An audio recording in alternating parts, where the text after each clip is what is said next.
On voit que nos vêtements qu'on ne trouve pas dans la rue, qu'on ne trouve pas exposés dans aucun musée, que pour les voir, il faut forcément être initié dans un couvent.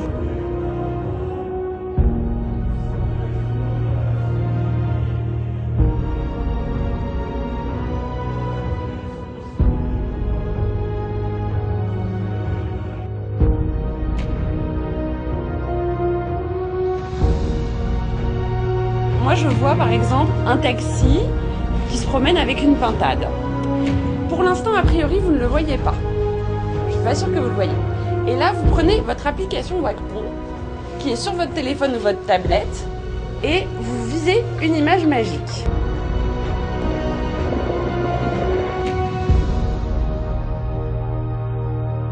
L'idée au départ était de proposer une plateforme pour les artistes contemporains en Afrique, de leur proposer un espace d'exposition. L'idée c'est que les artistes africains aujourd'hui sont célébrés dans le monde entier. On a des stars de tout le continent qui sont représentées à Tokyo, à New York, à Paris, à Londres. Et l'idée c'est qu'on pouvait les voir ni à Douala, ni à Dakar, ni à Cotonou. Donc au départ c'est l'idée de proposer cet espace. Ensuite on a découvert l'adhésion du public. Le public est absolument passionné par la culture. Au Bénin, l'ancien Dahomey, qui est un pays considéré comme le quartier latin de l'Afrique.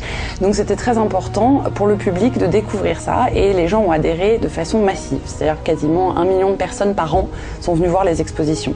Et c'est là que nous avons découvert que nous avions un travail énorme à faire autour du public. Et on a tout à coup fait des programmes pédagogiques et puis on a développé des programmes sociaux parce qu'on avait cette actualité culturelle importante. On est allé vers la microfinance qui est quand même un des sujets qui permet le développement dans des pays comme le nôtre.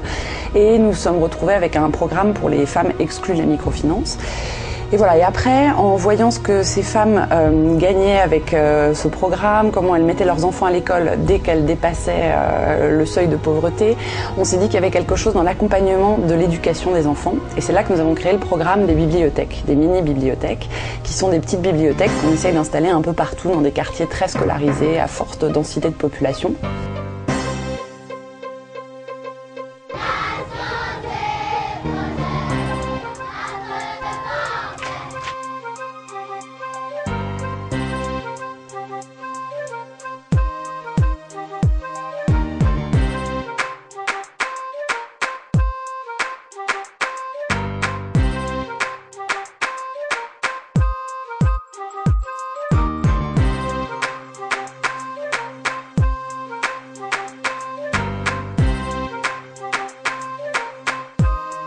J'ai dit, ok, je vous donne tout ce que vous voulez de mon atelier, mais à une condition.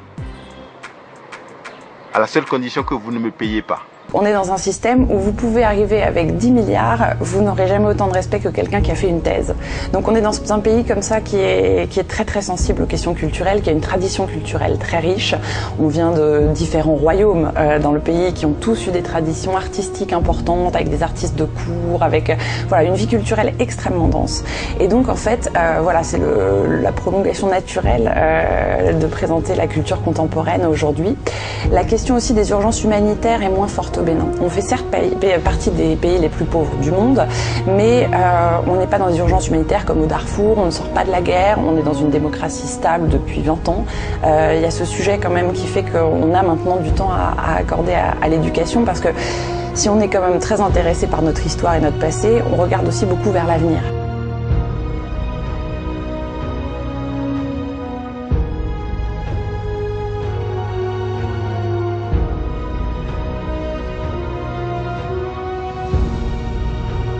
C'est nécessaire pour nous, en tant que ministre de la Culture,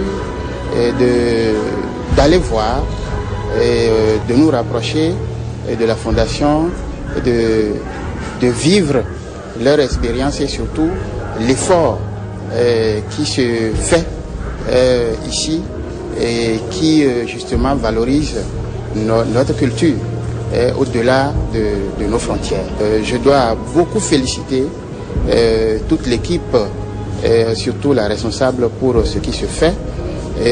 Nous avons été agréablement surpris, surtout la technologie qu'ils appliquent à tout ce qui relève de l'exposition et donc de la possibilité offerte au public et surtout nos enfants pour véritablement vivre la culture. Je pense qu'il est nécessaire que nous travaillions de façon plus rapprochée et pour qu'il y ait un échange entre nos musées et tout ce que vous êtes en train de faire pour que nous puissions effectivement sauvegarder et sous toutes les formes. Ce que vous venez de nous montrer montre déjà que nous pouvons sauvegarder d'une autre manière tout ce qui relève de notre culture et surtout ces objets précieux qui datent de très longtemps, qui sont encore là, mais qui nécessitent assez de surveillance et d'entretien. Donc longtemps on a vécu avec des musées coloniaux, mais aujourd'hui on a des musées africains contemporains dans la mesure où ils sont créés par ma génération, une génération d'Africains qui a envie de faire les choses et qui a envie de mettre en avant la culture. Formidable! Oh!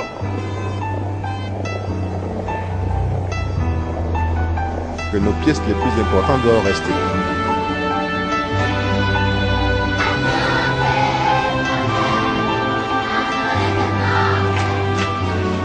Et voici la pintade qui apparaît et le taxi.